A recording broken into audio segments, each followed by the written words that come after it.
Why is it that I've been selling pieces like this, which is a stunning bronze Japanese moon flask from the late 19th century, exclusively on my website?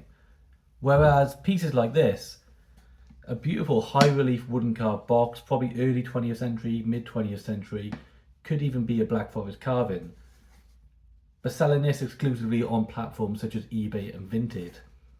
Well, that's a strategy I have followed since my website launched in April last year, 2024, but now I've realised I've been making a big mistake. And in fact, the lessons around why could apply to anyone who's currently reselling on those platforms.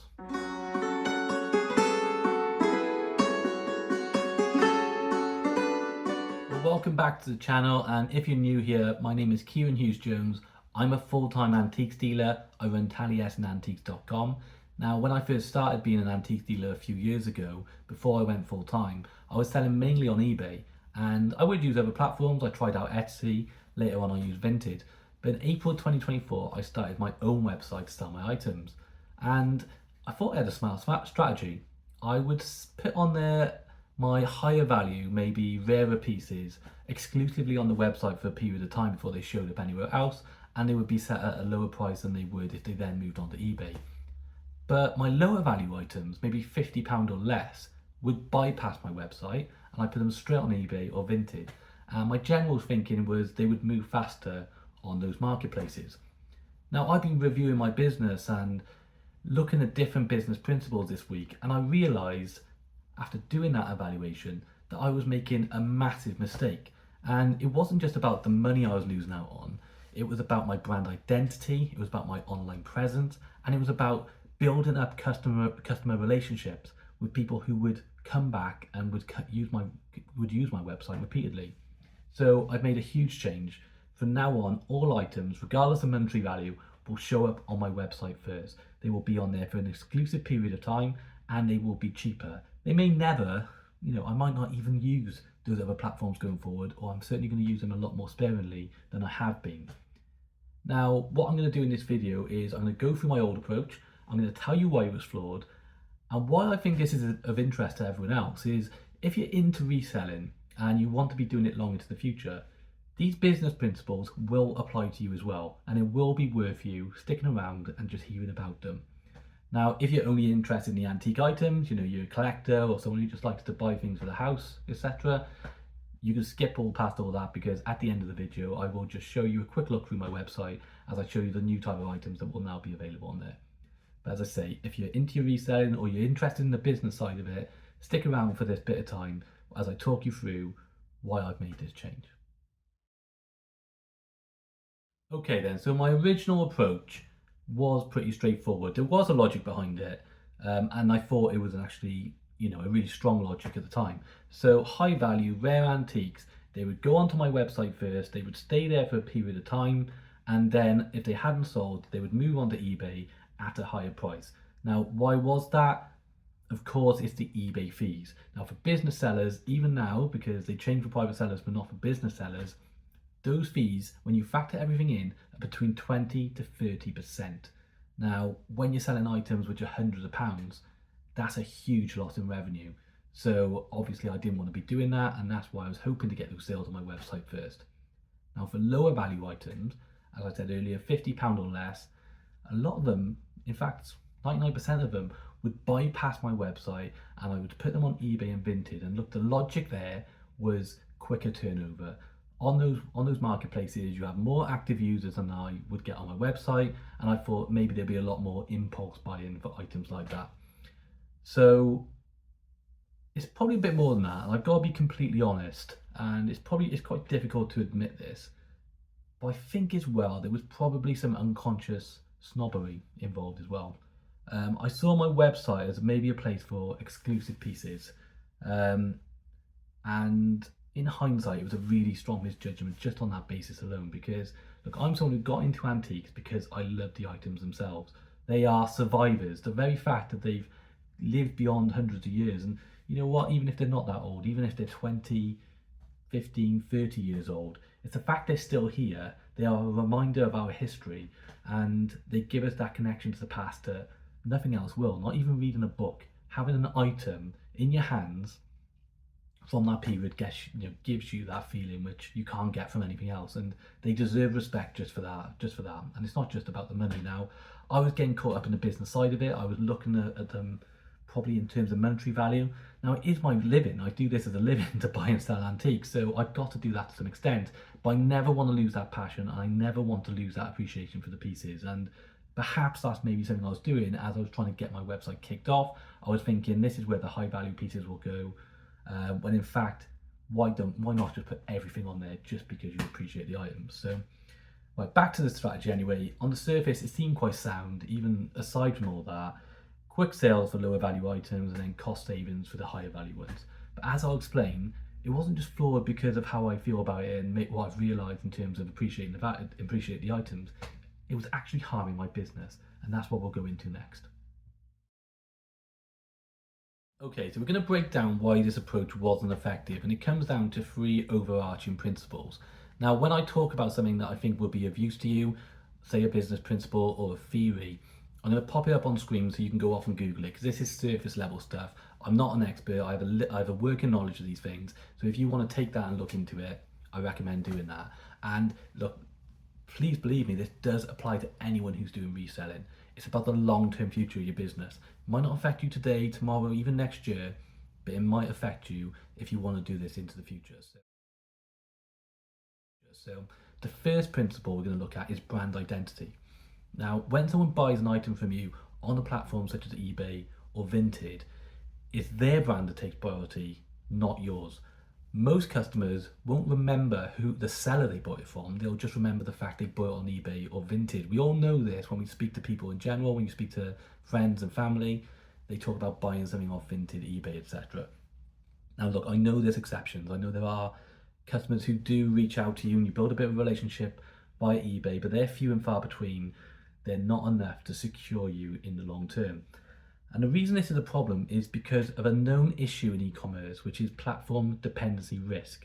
Okay, and that's where a lot of businesses are completely reliant on the platform they're using. It could be eBay, it could be Amazon, it could be Etsy or any of these other ones, and they're completely reliant on them staying as they are, not changing to remain successful. Okay, so have a think about this. This can happen to any company. You're at the mercy of their algorithm changes, at their policy changes, that their, what else have you got? Maybe their fee increases and other things. Maybe there's, who knows what can happen. You know, bigger businesses and these lot, maybe not Amazon, they're huge, but bigger businesses have fallen apart. And who's to say that the other ones won't, or they won't do something which could put your business at risk? That could happen overnight. And what about this? We've all heard horror stories of people just being banned and not really knowing why. And who's to say that that won't happen to you out of nowhere? So these are things to think about. And what this means is you need to be thinking of, do you want your business to just fail overnight because of one of these issues, or do you want to have an alternative? And this is what a website does offer you. It allows you to control that and have somewhere else to sell from if those other platforms put you at risk. Okay, so the other point is brand equity. Now, brand equity is the perceived value of the trust and perceived value customers associate with a business. And you can't grow that very well if you're anonymous on one of these platforms. You can only really do that if they're buying from you directly. Okay, and again, this is what a website will give you. It allows you to build direct customer relationships. You can gain that trust from them, and those sales are coming to you, and as a result, strengthening your brand. You know, my customers now buying from my website will remember they bought from Taliesin Antiques, my brand, and not eBay and not Vinted. These are important factors moving into the future. Having that loyal customer base could be what saves you in the future. I'm trying to think if I covered everything on the brand identity side of things. And I think I have. You know, it's a lot. I know a lot of resellers, and I was there myself. You don't think about building a website because everything's going so well on eBay. Why would you? But this could be the difference in 5-10 years time. You know, those factors I talked about with the platform dependency risk, if they happen, where are you going to go? Are you going to find it easy to move to another platform? Can you build those sales? Can you get the same traffic? Whereas with a website, you may be able to save yourself by building your own brand and getting customers to recognize you and relate your customer service and your products with your brand and no one else's. So listing everything on my website first, it puts me back into control. It allows me to build my brand, strengthen those customer relationships and get those repeat customers, and it safeguards me against market disruptions on these other marketplaces. So look, if you're a reseller, that's a question you've got to actually ask yourself. Have you got that protection? Have you taken measures to put those safeguards in place in the long term in case something happens? Because real success in the long term comes from being remembered. Okay, apologies for the tire change, but it is freezing in here. So we're next going to have a look at the sales opportunities, right? So when people come into my website before, they were only seeing higher value items. Now, what I failed to realize is that I was missing out on potential add-on sales, because if somebody was purchasing something from me, they possibly could have added on something extra. This is known as cross-selling. Now, I know cross-selling in the reseller world refers to selling on different platforms, but from this business theory point of view, this is referring to add-on purchases. So have a think about, say, Amazon, when you see that column that says frequently bought together. What other examples? If you go into, say, a coffee shop, they will have items placed together. They'll have pastries alongside drinks and stuff like that, just so you pick up a few things at once. You'll see it in supermarkets, grab things on the way out, that sort of thing. Now, my website wasn't offering that, because what are the chances someone's going to buy something for a high value and then something else for a high value? Quite slim, because obviously it's a huge purchase. But they might buy something for a huge value and pick something up for £10-20 extra, you know. I was missing out on that option, that opportunity for that increased revenue. There was another business principle as well that I missed out on, which was the contrast effect. Now, this is a psychological sales theory that exists, has generally been proven to be truthful, and that is that moderately priced items or lower priced items become more appealing when they're next to higher value items. So say something that is £50, here £50 bars, that may on its own seem quite expensive. But if it's next to or listed next to a vase which is £500, that in the customer mind is going to become more appealing. Now, eBay doesn't give me that, because very rarely are people going through my shop looking at all my items. They're looking at items from hundreds, thousands of different sellers at once. So for me to get the advantage from that contrast effect, I'd have to just get lucky and hope that eBay placed me next to higher value items, you know. So again, that's something I get to control, and I might be able to increase my revenue by being smarter with how I place things on my website. What else have we got? I mean, put the psychological things to one side, right? This is pretty obvious, actually. Why was I happy to lose 20 to 30% on items £50 and under? And obviously it's because, you know, when it's £50, 20% is a tenner. So I could say, well, I've lost a tenner, I can live with that. But what about after I've sold 100 items and lost 20% on all those sales? Or as I said, between 20 to 30%. It's really short-sighted. It's a huge loss in revenue when you start to build and add this up. Now, all successful businesses that you all know of, and many of you would have worked in them before you went into reselling, whether you're doing it full-time, maybe you're still doing it as if you're on the side, they work on margin efficiency. That's maximizing their revenue and profits on every sale. Now, I had a website. Why didn't I utilize that? So again, this is why this was a flawed theory. And it's not just me though. This is again applying to anyone who's paying those fees and losing out on that revenue. And I know you've got like Vinted, where there's no fee that's paid for by the buyer. But you also got to be thinking that you probably are losing out on sales through Vinted, because they're paying that fee. You know, by paying that fee, they're gonna offer you less as a result, so you get a small amount of revenue, or they're just not going to buy it because it all becomes too expensive for them. So again, this is another reason I was making a big mistake, and of course, as I'm sure you can all see, these could be applied to you as well. Okay, so the next big issue with the old approach was how it affected SEO, which is search engine optimization. And this is what determines how high up in the rankings you appear on the search engine, of course the main one being Google.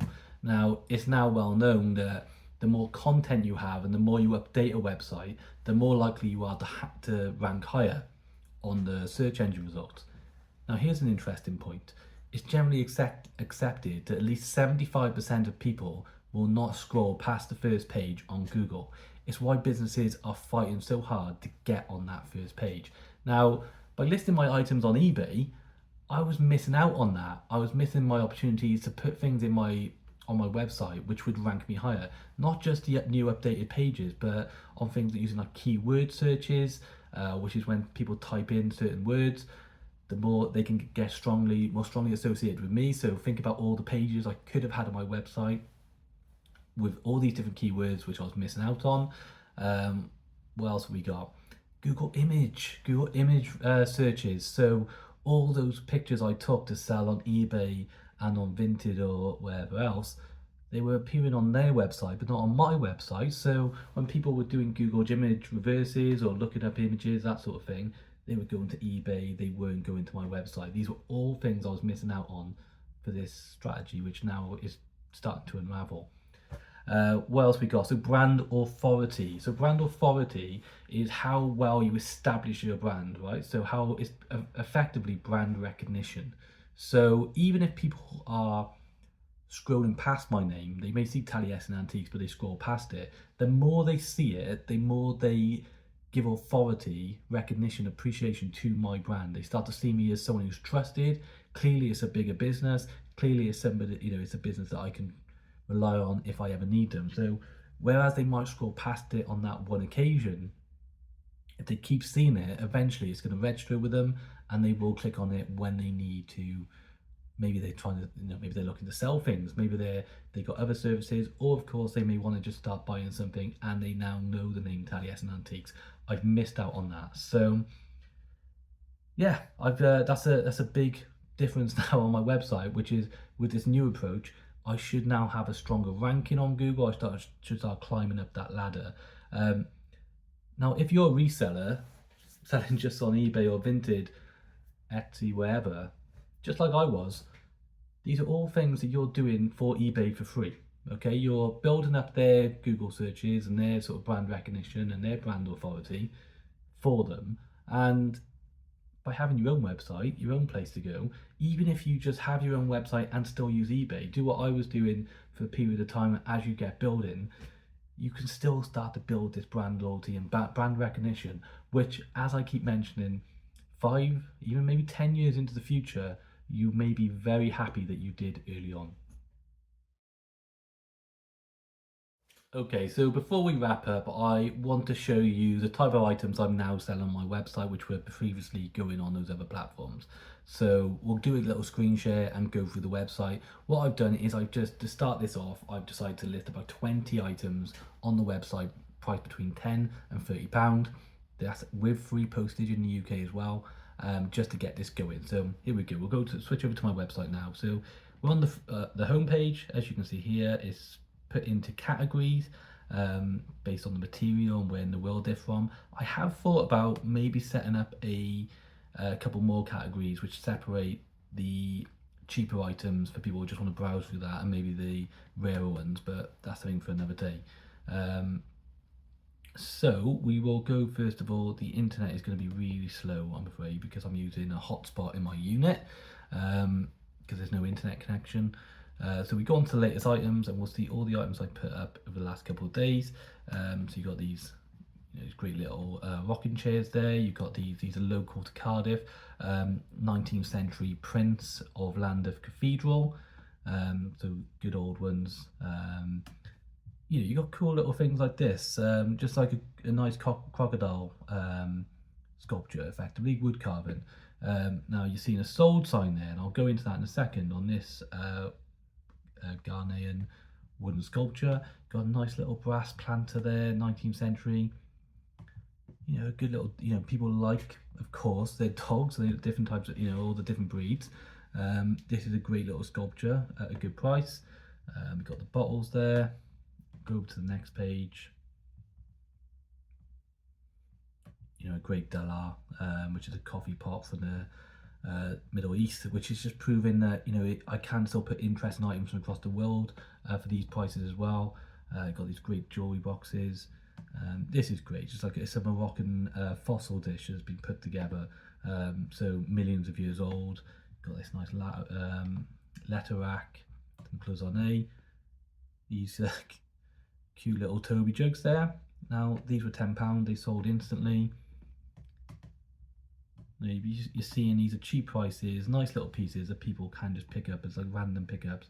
I had a load of these sea urchin glasses, and as you can see, as soon as I shot them up, you know, I'm not asking a lot for pairs here, £15, but they just sold. So basically, within the space of 24 hours, I had sold 5 listings when I chucked up these lower prices on my website. Now, I truly do not believe that if I put all these on Vinted and eBay, that they would have sold that quickly. And even if they would have done, I would have had to ask more, especially on eBay, because of the fees. So there we go. Who's to say that this new way of doing things is not the better, you know, is not the way to do things going forward, because they are quick sales that I have got just from this new approach overnight. Now, what if I just keep doing that? Why am I even using eBay and Vinted if I can get quicker sales on my own website, which gets nowhere near as much traffic in theory than I would on those platforms? So there we go. Now look, if you are an antiques lover, please visit my website as I just showed you, taliesinantiques.com. Hundreds and hundreds of things to see, and the great thing now is a range of different prices, and keep up to date as well. I'm on Instagram, I'm on TikTok, I put updates on there, Taliesinantiques if you have a look, and I will give regular updates about when these new items are available for sale. And if you're a reseller, just a final message really, no matter where you are on your journey, I strongly believe that the lessons we talked about today will be essential for future-proofing your business. Okay, so look, basically in the long run, building your own brand, and I recommend getting your own website. I'm not saying it's the only way to do it, but it's a really great way to do it. Have your own website, have a place where you can build your brand and build those strong customer relationships. Because before then, you are at the mercy of these other marketplaces, and they take their cut, they change their policies, and they change their algorithms. These are all things that could affect you overnight. So look, if you found the video helpful or interesting, please give it a like. And if you like this type of content, or if you're interested in antiques, if you have a look at my other videos about antique hunting and hauls, that sort of stuff, please subscribe to the channel. It does help me to keep growing it. And look, if you agree, disagree, or have a question, keep the conversation going and leave a comment. I'll be happy to reply. I value all opinions and all feedback. So, well, that's it anyway today. I thank you for watching, and I will see you in the next video. Take care. Goodbye.